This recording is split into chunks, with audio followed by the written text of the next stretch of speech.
Okay. So ఇక్కడ ఏ రకంగా బీసీలను వీళ్ళు అన్యాయం చేస్తూ ఉన్నారు. కానీ ఒకటి, బీసీ రిజర్వేషన్ తెచ్చుకోండి, అన్నీ చేయండి, బీసీ సీఎం అయినా అబ్జెక్షన్ లేదు. కానీ నేను చెప్పేది ఒకటే, ఆ తీన్మార్ మల్లనను మాత్రం నమ్మకండి. మీకు తీన్మార్ దర్వేష్ మరి పంపిస్తాడు. తీన్మార్ మల్లనను నమ్మినరంటే తీన్మార్ దర్వేషి మరి పంపిస్తాడు.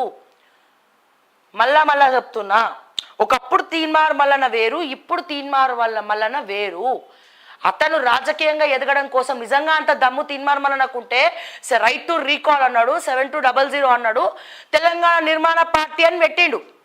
మరి ఆ పార్టీనే డెవలప్ చేసుకొని ముందరికి రావాలి కదా, పార్టీని పునరావృతం చేయాలి కదా, ముందరికి రావాలి. ఎందుకు రాలే? ఎదగాలి, ఏదో రకంగా అతను ఎదగాలి. రోజు ప్రతిసారి ఏదైనా ఒక స్టాండ్ లైన్ తీసుకొని మాట్లాడాలి. మళ్ళీ అంటాడు, నిన్న ఇద్దరు ఎమ్మెల్సీలు అక్కడ వరంగల్ నల్గొండ నల్గొండ పట్టభద్రుల ఎన్నికల్లో ఇద్దరు చేయలేపిండు.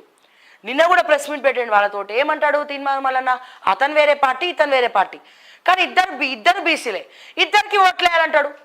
ఇద్దరికి సమానంగా ఓట్లేస్తే ఎమ్మెల్సీ అయ్యేది ఎవరు? ఇద్దరికి సమానంగా ఓట్లేస్తే మీరు ఆలోచించండి.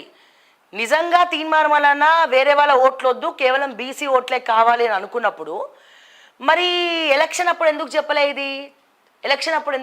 ఎలక్షన్ తర్వాత ఆయన గెలిచిన తర్వాత ఎందుకు చెప్పిండు? ఇవన్నీ కూడా కొన్ని లాజికల్ పాయింట్స్ ఆలోచించాలి. సో అదే మునూరు కాపు సామాజిక వర్గమే మల్లన్నకి సపోర్టివ్గా లేదు, వాళ్ళే తిడుతూ ఉన్నారు. ఒకవేళ పైకి మాట్లాడినా మల్లన్న ఏదో మళ్ళీ బ్లాక్మెయిల్ చేస్తాడని భయపడతారు తప్ప మనస్ఫూర్తిగా ఎవరు అంగీకరించట్లే. అర్థమైందా? సో మళ్ళా చిప్ప చేతికి వస్తుంది ఇక అతను నమ్ముకుంటే.